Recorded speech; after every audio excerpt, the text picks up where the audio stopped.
Man United lost at the weekend, yesterday, battered really, and I pulled no punches in my match reaction.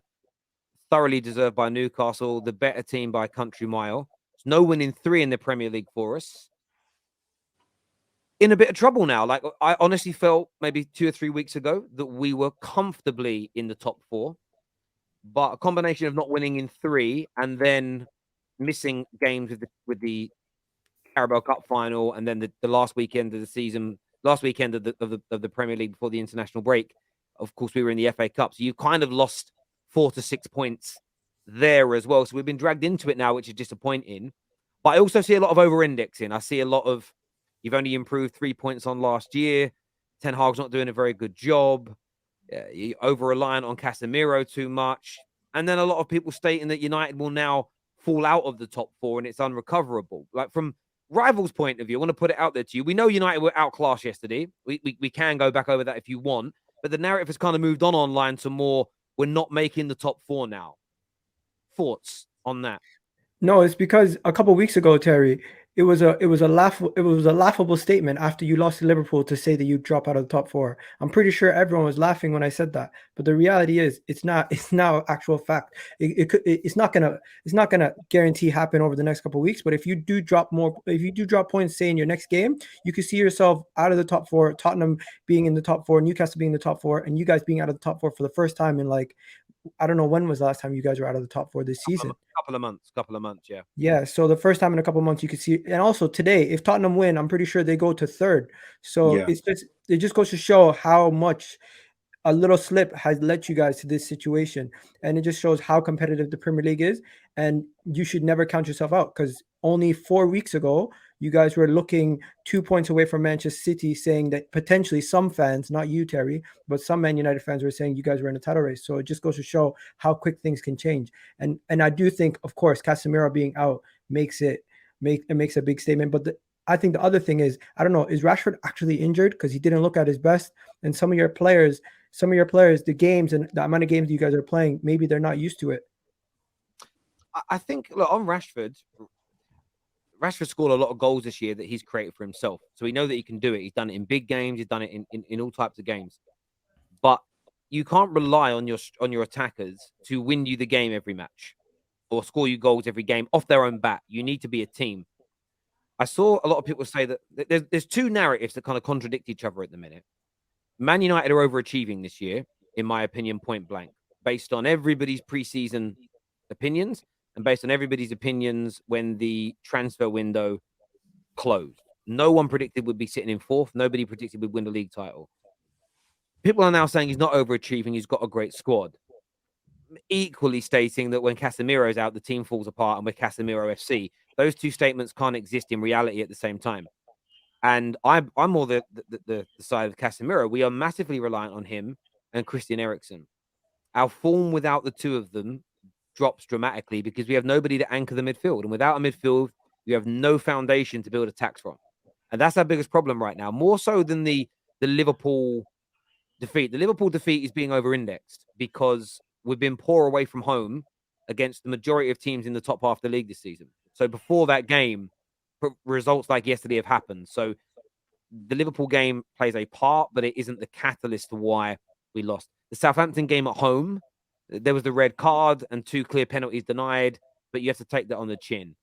Also, success this season has led to us being dragged into the race because we've played 2 cup games that nobody else in the top 4 race has. So we've lost 6 points there. And we played 2 games this week, one Wednesday and one against Everton, both at home. And at home, Old Trafford's a fortress again. We don't lose. We've lost 1 game there in all comps all season, and that was to a penalty that weren't a penalty against Real Sociedad. We've drawn a couple, but won the rest. We will win our next 2 games, in my opinion, and this talk will start to slowly go away. But at the same time, where you were right, Igao, is the Man United fans who exaggerated, got too gassed, went too far when we were on a brilliant run.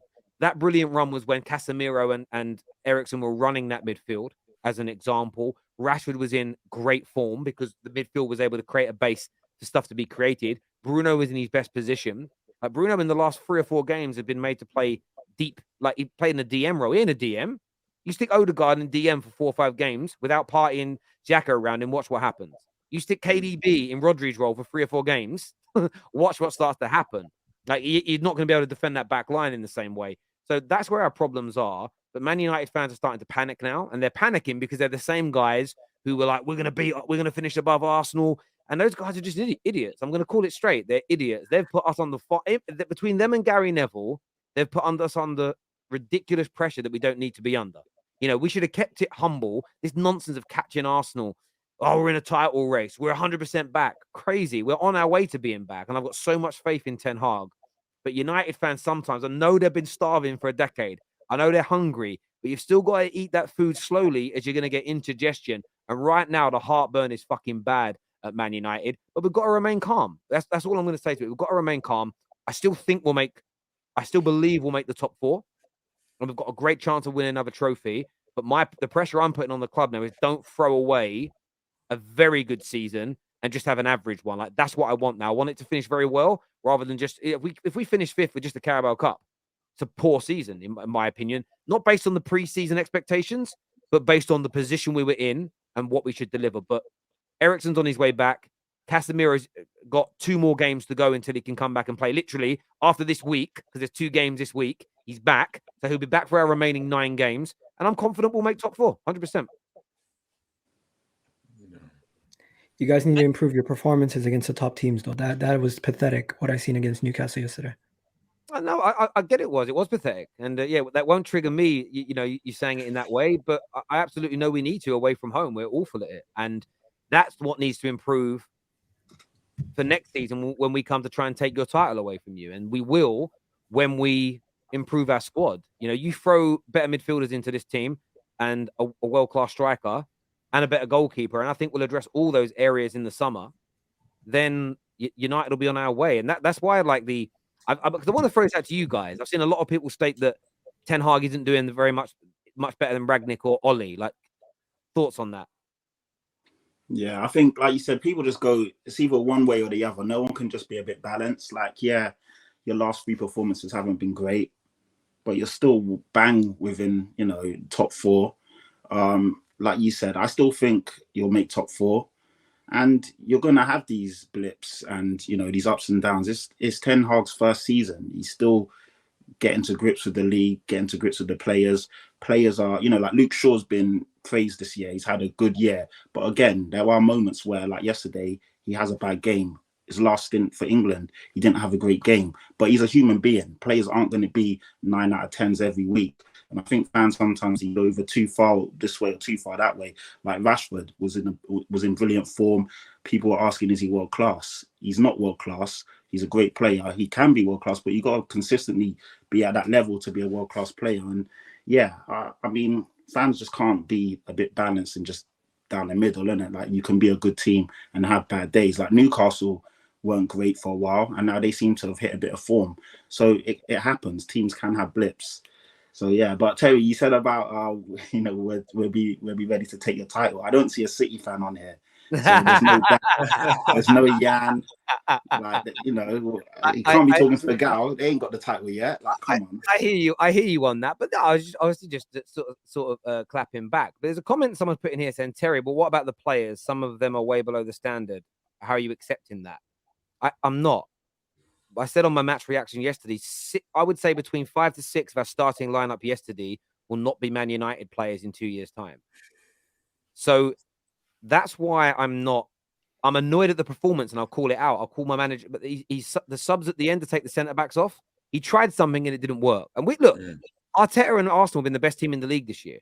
But we've seen games this season where Arteta's made substitutions, actually at Man United, and got it wrong and had a pathetic result. This happens to all managers. How many times has Pep done something weird with his team at the wrong moments and cost him Champions Leagues at City? He's done it all. Champions League final, literally. Champions League final, exactly. So my view is this: I'll criticize the individual mistake without throwing that baby out with the bathwater. And rivals, of course, want that. Rivals are desperate for the Ten Hag out train to begin.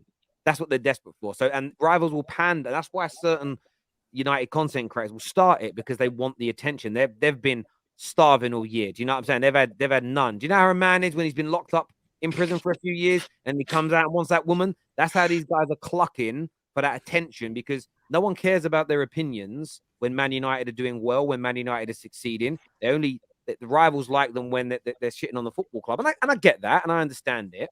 And before people call out Lee Gunner as an example, Lee Gunner still gets a lot of numbers and a lot of views, even on these. I actually watched some of his videos yesterday, making me laugh, on Lee Gunner Reacts when he's talking about other subjects. I swear he's had like 200,000 views in the last week. So he does get views without Arsenal. He has got a little bit of pull before anybody pulls that old chestnut in the comments section. But yeah, the thing is though, Terry, I just don't. When I look at it, I understand what you're saying, but I've got to look at Rashford at the minute. And yes, he's had a blind of a season, but if he is struggling with an injury that he's trying to play through, and his performances are taking a hit, where are those goals going to come from then? Because maybe Fernandes steps up, but right now he's playing in a deeper role. You're still waiting to get Eriksen back. I just can't see where you're going to make up those goals. And it's not like you've blown away every team this season. There have been a couple of close games where Rashford's been the difference. Mm-hmm. If those goals have dried up a little bit, do you back anyone else like Weghorst or Anthony to step up and take those chances? Scott McTominay. Not Weghorst. But then again, like, so if we look at the game since the Liverpool match, you know, if we look at the 3 games that were scored goals in since the Liverpool match as an example, the goals have been scored by against Real Betis, Rashford, Anthony, Bruno Fernandes, and Weghorst scored in that game. Against Fulham, Fernandes, Savitzer, and Bruno Fernandes, and then Rashford scored the goal against Real Betis. It is a problem though, and this is why it's a fair criticism of Man United. If Rashford doesn't score goals and Bruno doesn't score goals, we may struggle, and we may, because we're not a complete squad yet. We are not. We don't even have the players to play Ten Hag's style of football the way he wants to. That's why we're having to be pragmatic. And people say playing on the transition. My generation called it playing on the counter. But that's why we play in that way, because we're not there yet. And I don't know why Man United fans are so pressed and embarrassed by this. We're 7 months into the rebuild, taking over. The manager took over a team and a squad that just had our worst season in 45 years, and we're a decade in the mud. This isn't. I know what Lee Gunner's going to say on the show tomorrow night. I can read him like a book. If it was a Bayern Munich or Real Madrid, he'd be sacked. But are you telling me Man United at the start of the season we're at the same standard as where Bayern Munich and Real Madrid are? We're not there. We're not there as a club. If Bayern Munich spent 10 years where Man United are, and then a new manager came in, they wouldn't be. If he had a season like this, it'd be seen as progression. And that's why you've got to judge Man United based on where we were when he took over, and not by the heritage of the football club in the short term. You judge it on the heritage over the medium to long term, over a 2 to 3, 4+ year period. You can't do it straight away. But your question, Tom, is right. But my question back to you as rivals, though, because a lot of you do this, you throw the question in. I just want your opinion. Do you think it's a problem, and are we making top 4? I think you will. I've changed my mind. I think you will make top 4 because Tottenham look like they're a mess. So I think they might be the one that drops out. But when it comes to, because that's not crazy. That's the actual reality. Okay, I got it. You guys don't even have a manager in your women's team and your men's team. But when it comes to, and you don't have a DOF. But when it comes to Manchester United, I think you guys are only like 2 or 3 major signings away from being right at the top of the table, challenging for the league, let alone regressing. So I don't know where this manager sacking talk is coming from. I really do believe you guys are a step ahead of a lot of the teams in the league. And if you guys make 2 major signings or 3 major signings in key areas, you could easily be challenging for the league next season, let alone going for major honors. Bro, if we, again, someone actually commented saying, Terry, why do you think we'll challenge next year? It's caveated. We get new owners and we invest right, we'll be challenging. And I'll name players, but it doesn't have to be them specific. If we signed Costa in goal, if we add Urian Timber to our squad, De Jong and Harry Kane, we challenge for the Premier League title next year, without a shadow of a doubt in my mind. You signed that. If you gave us those 4 players in January, top 4 would have been absolutely done, because suddenly you've got goals, you've got more stability and control in midfield, you've got extra quality at the back to cover at centre back and right back areas, and you have a goalkeeper that can play out from the back and distribute. One of the reasons why we don't try and play possession-based football is that we don't have the quality in every position to play that way. So Ten Hag doesn't make that mistake of getting caught out in possession. As we still get caught out sometimes still. but we mix it up so that we can win matches. Because what Ten Hag is doing is, while he's transitioning to the team to play how he wants, he's also trying to qualify for the Champions League and win trophies at the same time. So yeah, for me, I agree with you 100%, Egal. If we sign the right players in the summer, we're challenging for the Premier League title next year. And I want to put that pressure on Eric Ten Hag, because we're Manchester United Football Club. We're a good team right now. You sign 3 or 4 top-class players, the only expectation is to challenge. I don't even see why that's like a weird thing to say. It has to be. It has to be. I think United people also shouldn't forget that Ten Hag is joined from Ajax, from like a very different kind of level of league than the Premier League is. And you know what I said about Potter earlier? He was learning on the job. Now, Ten Hag is certainly more prepared for the pressures of Man United than Potter was at Chelsea. But there is still a certain bit of a learning curve that also a manager will have to go through when coming from the Eredivisie to the Premier League. Like, there are going to be transitional periods that happen. And like the whole top 4 thing, to me, is just like, then they're not fighting Man City and Arsenal for top 4. They're fighting Newcastle, who for the last few months weren't that good in terms of results. At least I don't get to watch them all the time, but still. And Tottenham, like you touched it, they don't even have a manager, no director of football, no nothing. And behind that is like Fulham and Brighton and Brentford. So like, to categorically say Man United will not get top 4, to me, is a bit silly. Now, they might not if things go real crazy, but I think you certainly cannot categorically say that as of now. Like, you'd have to expect them to make top 4 quite comfortably in the end. But who knows what happens, right? Yeah, I think United are actually victims of their own success when you think about it. And what I mean by that is that they haven't, of course, they haven't won the league or anything like that. But beginning of the season, I didn't think they'd make top 4. I don't think anyone on this panel thought they'd make top 4. I think everyone was saying, look, it'd be Liverpool, Man City, Chelsea, maybe Arsenal, maybe someone else, whoever you want to track in, Tottenham potentially. So the fact that they're already there and the fact that they've already won a cup, it means that the level of expectation has actually increased. Now, of course, if United don't finish in the top 4, everyone's going to be looking like, United, you've actually flopped.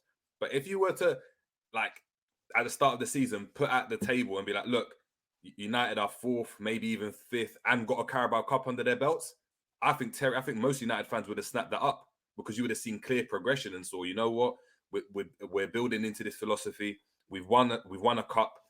We're in and amongst it. And as you said, get a couple of key components in goal up front, and you could be a serious outfit. And I said it before on the chat on the show. I said, look, there's going to be hiccups. There's going to be ups and downs with Ten Hag. It's not going to be all plain sailing, especially in the first season. Even in the second season, you can't expect it to be all rosy. You could still finish 4th next season. And for me, that's not necessarily regression. That's just steady progression, because it takes a while to establish a philosophy that's going to last like a long period of time. So I think, you just can't really overreact to stuff like that. I think the outrage is just because of the loss, Terry. It's not. It's a lot of overreacting, and as someone who overreacts all the time, I can tell you, I'm pretty much seeing that from a lot of people. It's true. Look, Man United are on 50 points after 27 games. In the last, I just checked while you guys are talking. In the last 4 seasons, we'd have been either 3rd or 4th as well.